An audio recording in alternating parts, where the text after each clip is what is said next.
I'm Laverne Cox, and you're watching Out at the Center. Let's do it. Let's do it. Take your time. Let's do it.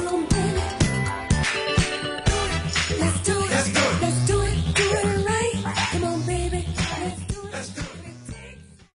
Causes in Common is a national organizing initiative of the Center that joins the activism of LGBT liberation with the women's reproductive rights movement to work towards shared goals. For the first time this year, members of this coalition sat down face-to-face in Chicago to strategize their actions. Here's some highlights from the second session about new reproductive technologies. There's so much to say about assisted reproductive genetic technologies. So I will start by saying thank you to Causes in Common for building this coalition around critical and cutting-edge issues regarding LGBTQ rights, reproductive justice, human rights, and our social justice movements. And thank you in particular for grappling and imagining our role, our new role, in this dialogue about assisted reproductive and genetic technologies and what these new technologies will mean for all of us, our families, our communities, and our movements.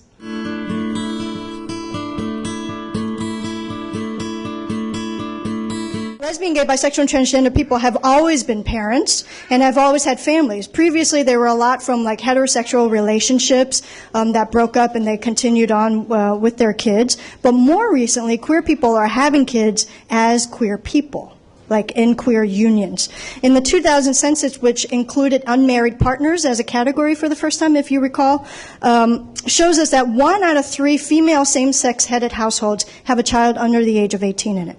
And 1 out of 5 male same-sex headed households have a child under the age of 18. Those numbers are striking. Like when I heard that, I was still really taken aback.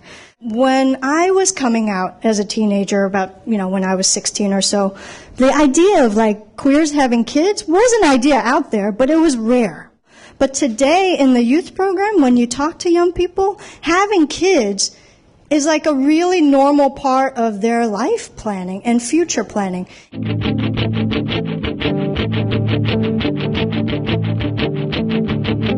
Well, these technologies, of course, are also critically important to queers having children and having biological children.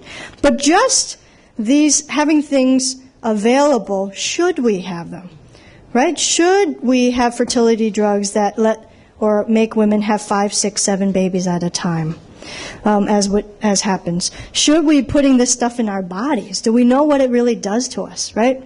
And just because you can choose the race, height, weight, IQ, schooling, disposition, hair color, and disease history from a sperm bank or an egg donor, should we?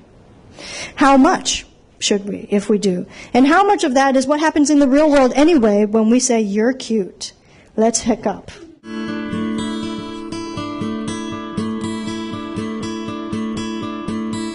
For many of us, family is by definition the group of people that you are required to love, warts and all.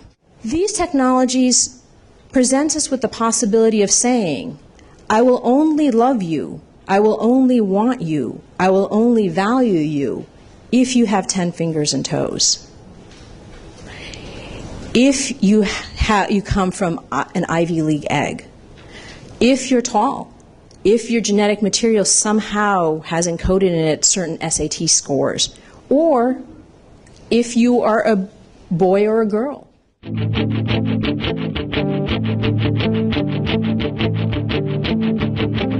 Lee Silver, a professor at Princeton University, he writes in a book called Remaking Eden, and this is his dream, which is my nightmare, is the economy, the media, the entertainment industry, and the knowledge industry will be controlled by members of the gen-rich class. This is people who are rich enough to afford genetic modification. Naturals will work as low-paid service providers or as laborers. And ultimately, they will have as much romantic interest between each other as a current human being would have for a chimpanzee.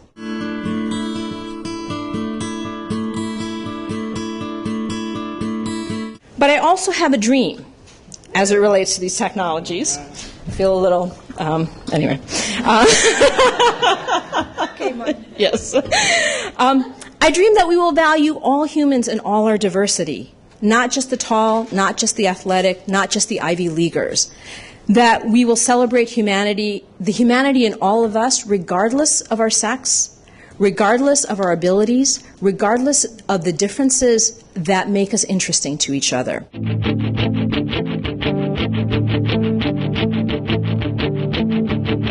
So to make this dream a reality, of course we need to do coalition building. This is work that we have based very much on the Causes in Common model, is cross-movement dialogue. Let's bring specific movements together to talk about commonalities, but also to work out the differences, so that we are not working at cross purposes, that we know each other, we know each other's histories, we know each other's issues, and that we at some point have to sit across from the table from each other and be accountable for the policy and legislation that we passed.